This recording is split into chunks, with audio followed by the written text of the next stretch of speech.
शांतिनाथ भगवान की पावन कथा जीवन में, घर में, परिवार में, समाज में, नगर में, पूरे राष्ट्र में, पूरे देश में शांति की स्थापना करने वाली है। अगर ऐसे मंगल भावों से शांतिनाथ भगवान की आराधना की जाए तो जीवन में मंगल ही मंगल होता है।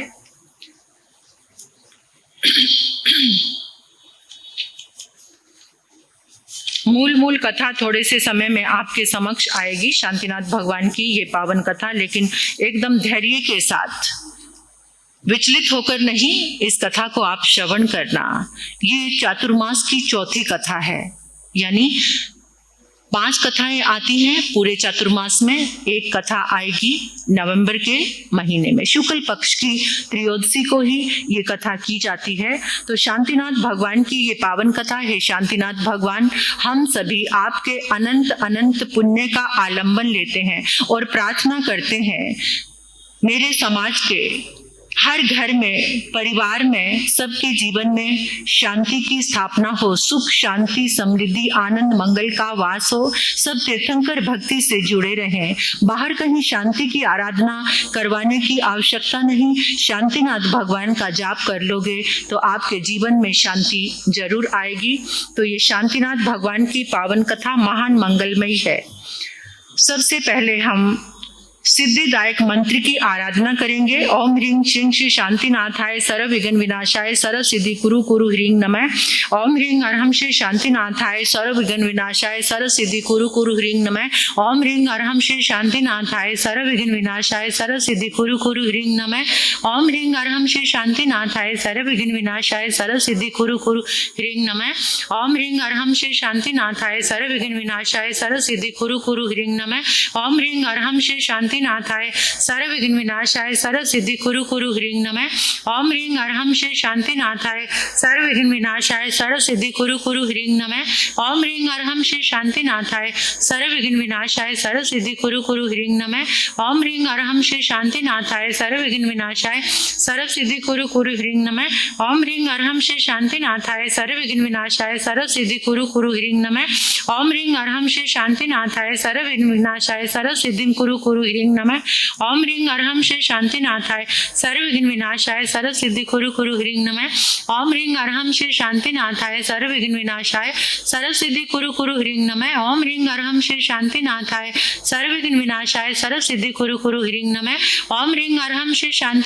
सर्व विघ्न विनाशाय सर्व सिद्धि कुरु कुरु ह्रीं नमः। ओम ह्रीं अरहं श्री शांतिनाथाय सर्व विघ्न विनाशाय सर्व सिद्धि कुरु कुरु ह्रीं नमः। ओम ह्रीं अरहं श्री शांतिनाथाय सर्व विघ्न विनाशाय सर्व सिद्धि कुरु कुरु ह्रीं नमः। ओम ह्रीं अरहं श्री शांतिनाथाय सर्व विघ्न विनाशाय सर्व सिद्धि कुरु कुरु ह्रीं नमः। ओम ह्रीं अरहं श्री शांतिनाथाय सर्व विघ्न विनाशाय सर्व सिद्धि कुरु कुरु ह्रीं नमः। ओम ह्रीं अरहं श्री शांतिनाथाय सर्व विघ्न विनाशाय सर्व सिद्धि कुरु कुरु ह्रीं नमः। ओम ह्रीं अरहं श्री शांतिनाथाय सर्व विघ्न विनाशाय सर्व सिद्धि कुरु कुरु ह्रीं नमः। ओम ह्रीं श्रीं नमो अरिहंताणं। ओम ह्रीं श्रीं नमो सिद्धाण। ओम ह्रीं श्रीं नमो आर्याण। ओम ह्रीं श्रीं नमो वज्राण। ओम ह्रीं श्रीं नमो लोय सब साउण। ओम ह्रीं श्रीं नमो अरिहंताण। ओम ह्रीं श्रीं नमो सिद्धाण। ओम ह्रीं श्रीं नमो आर्याण। ओम ह्रीं श्रीं नमो वज्राण। ओम ह्रीं श्रीं नमो लोय सब साउण। ओम ह्रीं श्रीं नमो अरिहंताण। ओम ह्रीं श्रीं नमो सिद्धाण। ओम ह्रीं श्रीं नमो आर्याण। ओम ह्रीं श्रीं नमो वज्राण। ओम ह्रीं श्रीं नमो लोय सब साउण। ओम ह्रीं श्रीं नमो अरिहंताण। ओम ह्रीं श्रीं नमो सिद्धाण। ओम ह्रीं श्रीं नमो आर्याण। ओम ह्रीं श्रीं नमो वज्राण। ओम ह्रीं श्रीं नमो लोय सब साउण। ओम ह्रीं श्रीं नमो अरिहंताण। ओम ह्रीं श्रीं नमो सिद्धाण। ओम ह्रीं श्रीं नमो आर्याण। ओम ह्रीं श्रीं नमो वज्राण। ओम ह्रीं श्रीं नमो लोय सब साउण। भगवान शांतिनाथ की पावन कथा परम पावनी है, 3 भुवन भावनी है। इस कथा की महिमा महान है, अलौकिक है, अपूर्व और अनुपम है। ये प्रीति वात्सल्य को देने वाली है। इससे जीवन के पाप संताप हमेशा के लिए समाप्त हो जाते हैं, दुर्भाग्य का दमन हो जाता है, निराशा हमेशा मिट जाती है, उमंग उत्साह उल्लास का उत्सव होता है, अरहम का वर्ण होता है। ये कामनाओं की कल्प तरु है, कामधेनु है। इसके द्वारा मनोवांछित इच्छाओं की पूर्ति होती है, ओजस्विता का आकर्षण बढ़ता है, विजय का विचरण सहज ही संभव हो जाता है। इससे समृद्धि, शांति और शुभ भावनाओं का संगम निश्चित बना रहता है। भगवान शांतिनाथ की ये पावन कथा सर्व सिद्धि की देने वाली है, सर्व विघ्नों का नाश करने वाली है। जीवन के प्रत्येक पल में होने वाली कठिन से कठिन उलझन या समस्या इससे सहज ही दूर हो जाती है। शुभ और सात्विक इच्छाओं को पूर्ण करने का ये चमत्कारिक एवं प्रभाविक रूप से एकमात्र श्रेष्ठ उपाय है। इसकी आराधना से शारीरिक, मानसिक, सामाजिक, पारिवारिक, धार्मिक अन्य किसी भी प्रकार के कार्यों की संपूर्ति हो जाती है। कहते हैं कि आवश्यकता आविष्कार की जननी है। इसी नियम से जब जब किसी देश को किसी काल विशेष में जिस बात की आवश्यकता होती है, उसके लिए देश के सारे लोगों की एक स्वर से प्रबल भावना और मांग होती है। जिस समय हर घड़ी देश के सबके नर नारियों के मुंह से मात्र एक बात वही निकलती है, तो वो बात पूरी अवश्य होती है।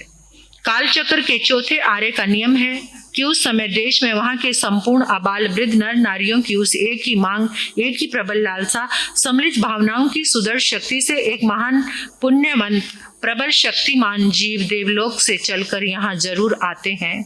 जब एक साथ मिलकर कोई पुकार करता है किसी भी चीज के लिए, तो भावना पूरी जरूर होती है। वो काल था जिस समय पशु बलि और नरमेघ यज्ञों की भारी धूम मची हुई थी। मूक, अबोध, निर्बल प्राणियों की पत्थर तक को पिघला देने वाली आहों से वातावरण शोक ताप गलाने की सांसें ले रहा था। सारी की सारी भूमि ने बलिदानों के बहते लाल खून से लाल चादर सी ओढ़ ली थी। उस अन्याय और अत्याचार का जड़मूल से उच्छेदन करने के लिए भगवान महावीर उस काल में इस धरती पर आए थे। इसी तरह से आज से हजारों वर्ष पहले इसी भारत भूमि पर जब 15वें तीर्थंकर धर्मनाथ जी मोक्ष धाम में सिधार गए थे, हस्तिनापुर एक नगर था और उसके पड़ोस के भूभाग पर महामारी का प्राणांत आतंक फैला हुआ था। उन दिनों उस देश के भूभाग में जहां भी कहीं निकल कर देखा तो यही दिखाई पड़ता था कि लाशें जंगलों की ओर ढो कर ले जा रही है। सब की सब वन भूमि शमशान में बदल गई थी कि भी बस्ती के बाहर निकल कर देखा जाता तो केवल शमशान नजर आते थे। बढ़ते बढ़ते मृत्यु संख्या इतनी ज्यादा बढ़ गई थी कि लोग घबराकर थककर मुर्दों को जंगलों में यूं ही फेंक कर आने लगे थे। उन दिनों वहां के वायुमंडल में यदि कोई आवाज सुनाई देती थी तो केवल रोने की और चिल्लाने की ही थी।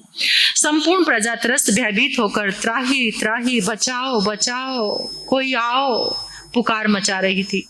उस समय सभी ने एक साथ एक हृदय और एक प्राण होकर पतित पावन दीन बंधु अशरण शरण प्रभु को पुकारा, प्रार्थनाएं की।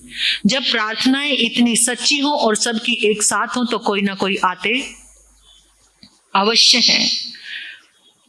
जबकि शर्त यह है कि पहले हम भोले भाले बालक के समान बन जाएं, पक्षपातहीन बन जाएं, भेदभाव से रहित हो जाएं, तभी हमारी प्रार्थना उस परमात्मा के पास पहुंचती है और तभी हम उसकी अटल शरण को पा सकते हैं। ऐसे विकट समय में सर्वासिद्ध नामक अनुत्तर विमान का एक जीव अपनी 33 सागरोपम की आयु को पूर्ण करके मनमोहन हस्तिनापुर नामक नगर में वहां के राजा विश्वसेन और परम आज्ञाकारिणी देवी अचिरा देवी माँ की कोख में पधारे। जब भगवान शांतिनाथ का ये जीव स्वर्ग से चलकर अचिरा देवी माता की कोख में आए तो उस समय माता ने अर्धनिद्रित अवस्था में 14 शुभ स्वप्न देखे। इन स्वप्नों को देखकर रानी सजग होकर बैठी, उनके फल पर विचार करने लगी। उसको तत्काल ही समझ में आ गया ये स्वप्न तो बहुत उत्तम है, अति उत्तम फल देने वाले हैं, महान पुण्यशाली लगते हैं। और उसी समय वो ऐसे श्रेष्ठ विचार करती हुई अपने कक्ष से उठी, अपने पतिदेव जहां पर वो सोए हुए थे उनके कक्ष में आई और आकर मधुर आलाप से राजा को जगाया। और आकर जैसे ही जगाया, राजा ने एकदम रानी को देखा और बड़े प्रेम से बैठने का अनुरोध किया। पतिदेव का अनुरोध पाकर रानी भद्र आसन पर बैठ गई और राजा ने आने का कारण पूछा तो रानी ने 14 स्वप्न बता दिए और उनका परिणाम भी पूछा। राजा रानी के मुंह से उन सपनों को सुनकर आनंद विभोर हो गए। रानी से बोले, प्रिय, ये सभी स्वप्न शीघ्र ही उत्तम फल देने वाले हैं, महान मांगलिक भी हैं। इनके प्रभाव से हमारे राज्य में धन धान्य की वृद्धि होगी, पाप तापों का नाश होगा, प्रजा आनंद और चैन करेंगे, धरा से अधर्म का अंत हो जाएगा। और सुनो, अभी तुम जो महामारी का आतंक चारों ओर सुन रही हो, जब सुबह होगी तो 10 दिशाओं से तुम्हें संदेश मिलेंगे शांति के। मेरे कथन का प्रमाण तो तुम्हें उस समय जान पड़ेगा जब सुबह हो जाएगी और महामारी के शांत होने का शुभ संदेश तुम सुन पाओगी। उसी समय और भी अनेकों प्रकार के महान मांगलिक कार्यों को तुम सुन पाओगी, देख पाओगी। प्रातःकाल स्वप्न पाठकों को आमंत्रित किया, उनको बुलाया, स्वप्न का फल पूछा, जाना। उन्होंने भी अति उत्तम उन फलों पर प्रकाश डाला और वहां से दान आदि लेकर विदा हुए। राजा तथा स्वप्न पाठकों के इस फल कथन से रानी का हृदय हर्ष के मारे बांसों उछल रहा था। चलकर अपने शयनागार में आई। रात्रि के अवशेष समय को उसने अनेकों प्रकार की धार्मिक, ऐतिहासिक, लोक पावन कथाओं को चिंतन करते हुए बिताया। उसी दिन से अपने गर्भ का पालन भी रानी शास्त्रों के अनुसार सांगोपांग रूप से करने लगी। इस महान आत्मा के गर्भ में आते ही महामारी के क्षय रोग लग गया। जिस प्रकार मेघों की तीव्र वर्षा से अग्नि का अभिमान चूर चूर हो जाता है, यानी अग्नि बुझ जाती है, उसी तरह से ये स्वप्न देखते ही रानी को भी पूरा विश्वास हो गया और राजप्रसाद के आंगन में चारों तरफ यही संदेश पहुंच रहे थे कि महामारी का आतंक शांत हो गया है। इस अचानक परिवर्तन को देखकर लोगों को विश्वास हो गया, कोई न कोई शक्तिशाली आत्मा का अवश्य में अति शीघ्र ही जन्म होने वाला है। और जैसे सूर्य उदय से अंधकार मिट जाता है, ठीक उसी प्रकार जो शांति में वातावरण फैला है, उस सब लोगों के मन में एक भावना उत्पन्न कर दी कि जरूर जरूर किसी महान पुण्यशाली जीव का जन्म होने वाला है। पूरे 9 मास 7.5 दिन बीतने पर रानी ने एक परम पुण्यवान, महातेजस्वी, यशस्वी बालक को जन्म दिया। बालक का जन्मोत्सव बड़ी उत्सव से मनाया गया। 12वें दिन अशुचि कर्म से निवृत्त होने जाने पर बालक का नामकरण संस्कार किया। जिस घड़ी से बालक गर्भ में आया था, महामारी को क्षय रोग लग गया था। तो जिस दिन गर्भ से बाहर आए, उस दिन 10 दिशाओं में पूरा शांति का एक छत्र राज्य स्थापित हो गया था। तब तो यथा नाम तथा गुण वाले उस बालक का नाम शांति कुमार था। शांति के सम्राट शांतिनाथ भगवान रखा। भगवान शांतिनाथ अपने बाल्यकाल से बड़े भारी गुणीशील, अप्रतिम प्रतिभावान थे।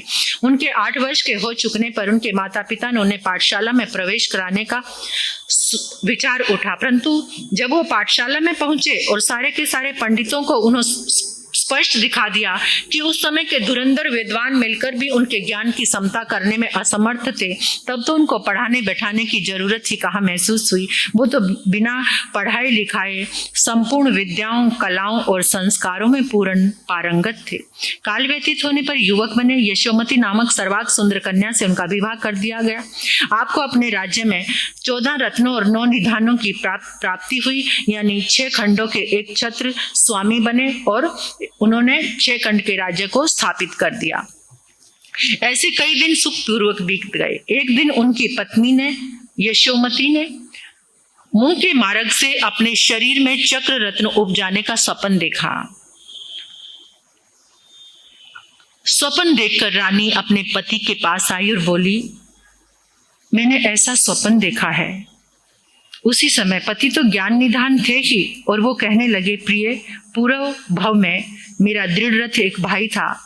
बाद में वो सर्वासिद्ध नामक विमान में चला गया। अब वही वहां से चलकर आकर वही दृढ़ रथ हमारे पुत्र के रूप में आ रहा है, क्योंकि मैं उसी दृढ़ रथ के समय में पूर्व महाविद्या की सितोदा नदी के उत्तर में 8वीं पुष्कलावती नामक विजय की पुंडराकिनी नगरी का मेघरथ नामक राजा था। एक बार मेरे सत्य की प्रशंसा शक्रेंद्र ने अपनी देव सभा में की। दो देवों को वो बात बिल्कुल कल्पना लगी। उन्होंने, एक ने बाज का रूप बनाया, एक ने कबूतर का रूप बनाया और कबूतर आकर मेरी गोद में बैठ गया। इतने में थोड़ी देर में बाज रूपधारी देव भी लपकता हुआ आया और आकर मुझे कहने लगा, राजन, मेरे शिकार को लुका छिपा कर अपनी गोद में लेकर बैठे हो, इसे तुरंत मुझे वापिस कीजिए। मैंने कहा, इसे कैसे छोड़ा जा सकता है? ऐसे ये तो कायरों का काम है कि किसी को अनाथ बनाकर मौत के पंजे में छोड़ देना।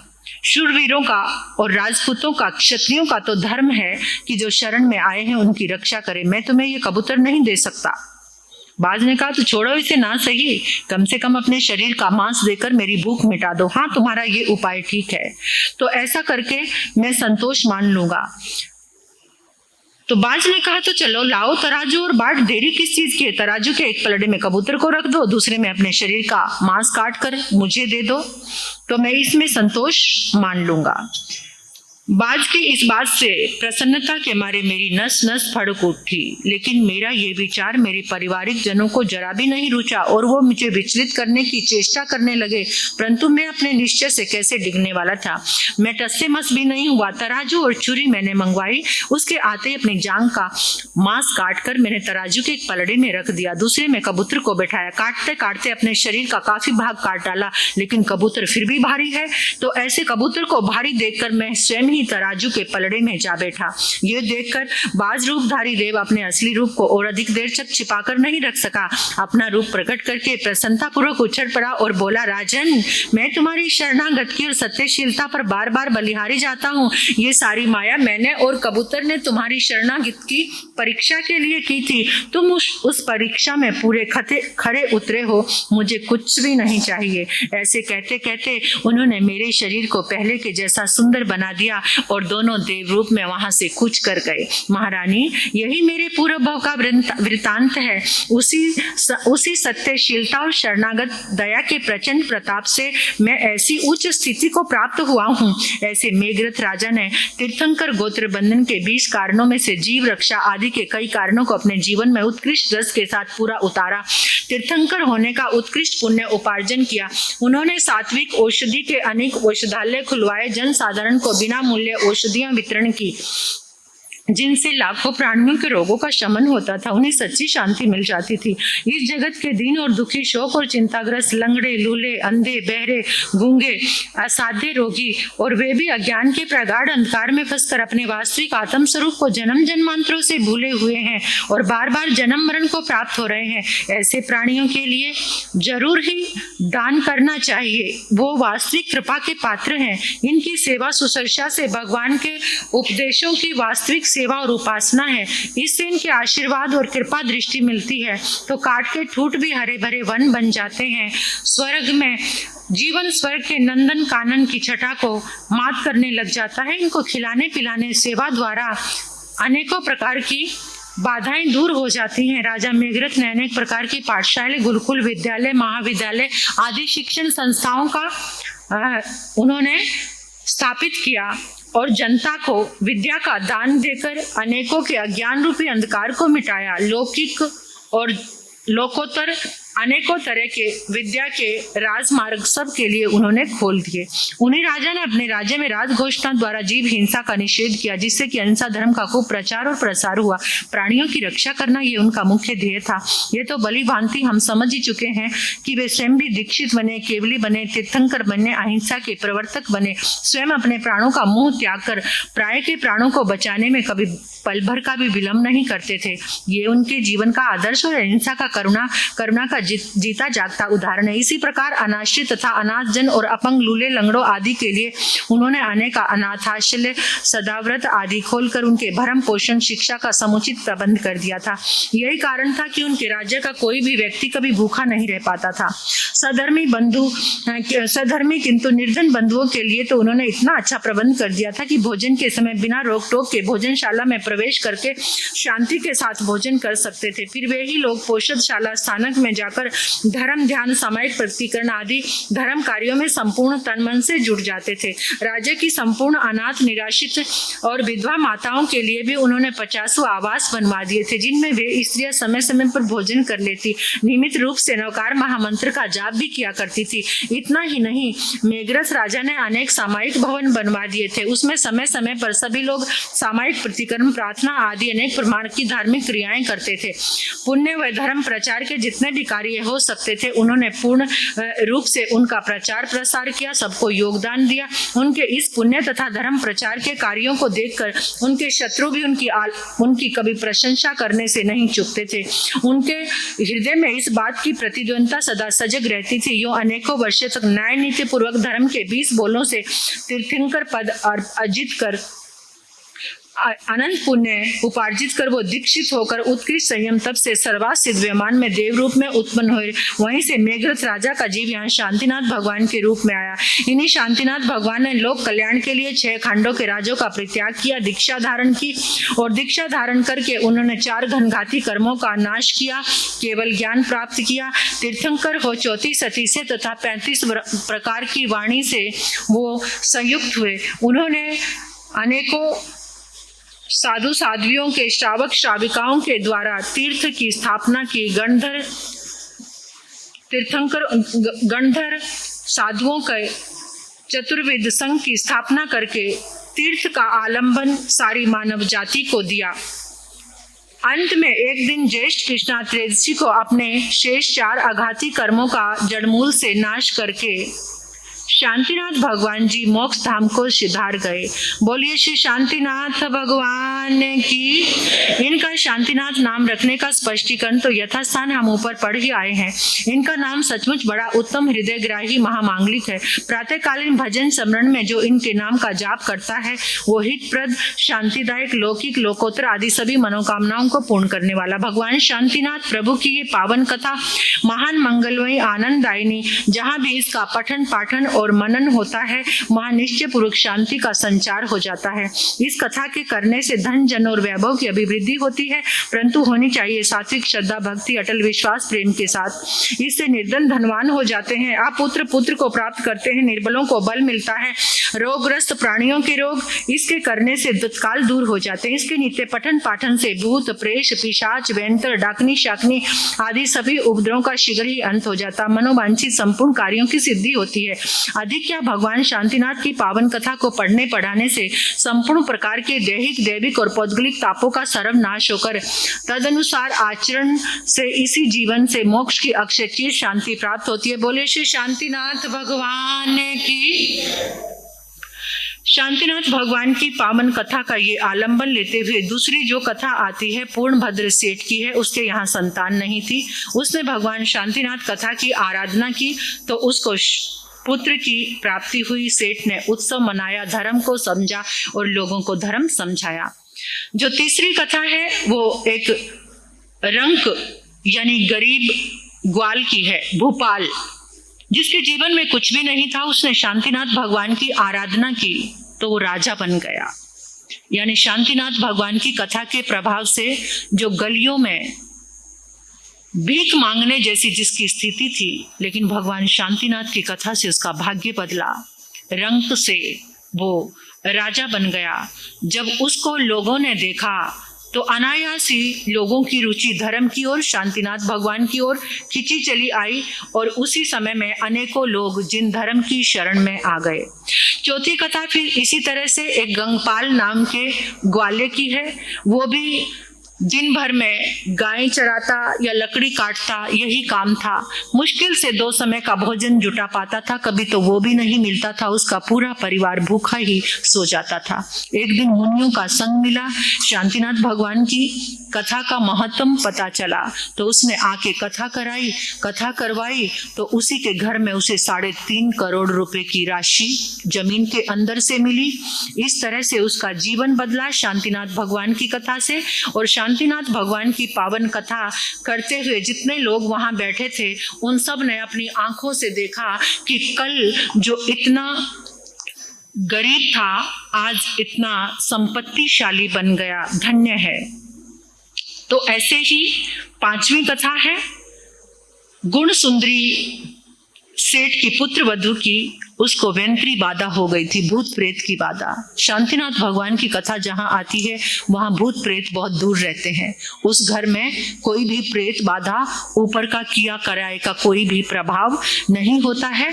तो सेठ भी इधर उधर भटका, बहुत सियानों को लाया, तांत्रिक को लाया, इधर उधर जहाँ डोरे डोने टाने सब कुछ किया, लेकिन अंत में मुनि से मुलाकात होती है, 5 महाव्रतधारी से। उन्होंने कहा शांतिनाथ भगवान की कथा कराओ, अपनी पुत्र वधु को उस कथा में बिठाना। जैसे ही वो पुत्र वधु बैठी, कथा के कुछ शब्द उसके कानों में गए, वेंत्री तो चिल्लाने लगी, मुझे मत मारो, मुझे मत मारो, मुझे छोड़ दो, फिर नहीं आऊंगी, नहीं आऊंगी, ऐसे प्रॉमिस करके वो चली गई। ऐसी कथा के प्रभाव से जितने लोग बैठे थे, जिनको भूत प्रेत पर विश्वास था, वो सब दांतों तले उंगली दबाने लगे। ये भी बातें होती हैं, और वो सारे के सारे जैन धर्म की शरण में आ गए। और कहते हैं कथाकार कि फिर कभी ये वेंत्री बाधा उसके घर में तो क्या, उसके पूरे नगर में ही, शहर में ही होने नहीं पाई।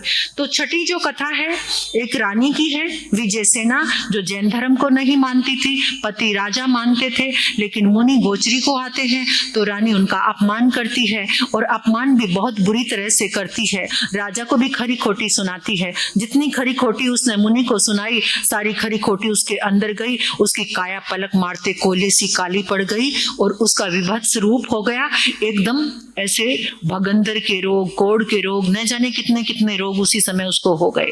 रानी फिर मुनियों के चरणों में जाकर क्षमा मांगती है। मुनि कहते हैं कि कोई बात नहीं, ये कर्मों का फल है, शांतिनाथ भगवान की कथा कराओ, तुम स्वस्थ हो जाओगी। तो ऐसे रानी स्वस्थ हो जाती है, और भविष्य में एक उसके अंदर श्रद्धा का भाव जागता है कि सचमुच में शांतिनाथ भगवान की जो कथा है वो इतनी मंगलकारी है, और जितना वो जैन धर्म से दूर थी, उतना ही वो निर्ग्रंथ धर्म के नजदीक आ गई, हृदय में समा लिया और जीवन पर्यंत करती रही। ऐसे ही 7वीं कथा एक युवराज कनक कुमार की है। कनक कुमार भी ऐसे ही था। वो भी एक दिन अपने दोस्तों के साथ राजसी उद्यान में गया। वहां मुनि रुके हुए थे। जैसे ही उसने मुनि को देखा तो एकदम घृणा हो गई। कितने लोग होते हैं जो मुनि वेश से घृणा कर देते हैं।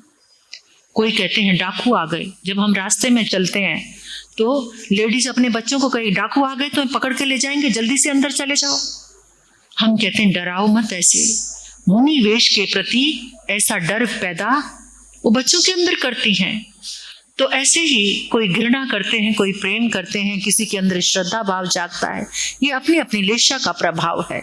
जैसे जैसे विचार हैं वैसे वैसे भाव बनते चले जाते हैं। तो युवराज ने भी मुनियों को देखा और कहने लगा ये कैसे गंदे कपड़े पहनकर यहाँ घूम रहे हैं, गाय की पूंछ जैसी एक वस्तु को हाथ में पकड़कर। मुझे इनका वेश अच्छा नहीं लगता, निकालो इनको यहाँ से, निकालो। यहाँ तो सब लोग अपने दिल दिमाग को तरोताजा करने आए हैं और यहाँ पर ये क्या कर रहे हैं।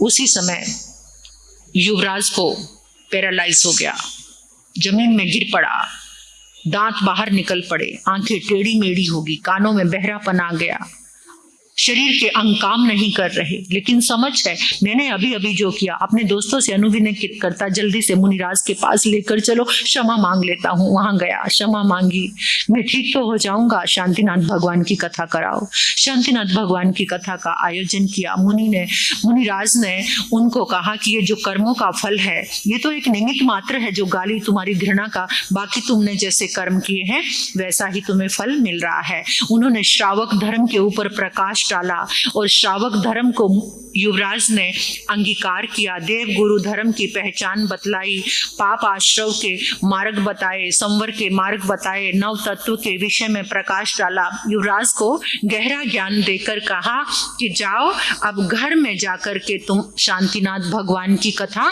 कराओ। वो घर में आया, शांतिनाथ भगवान की कथा कराई और एकदम स्वस्थ हो गया। तो इस हाथ दे और उस हाथ ले वाली ये कहावत है। शांतिनाथ भगवान की पावन कथा से सभी स्वस्थ हो गए और सबको मार्ग मिला। तो इस पंचम काल में हम भी अगर श्रद्धा भाव से शांतिनाथ भगवान का आलंबन लेते हैं तो हमारे कष्टों का भी निवारण होता है, आत्मा हमारा समृद्धशाली होता है।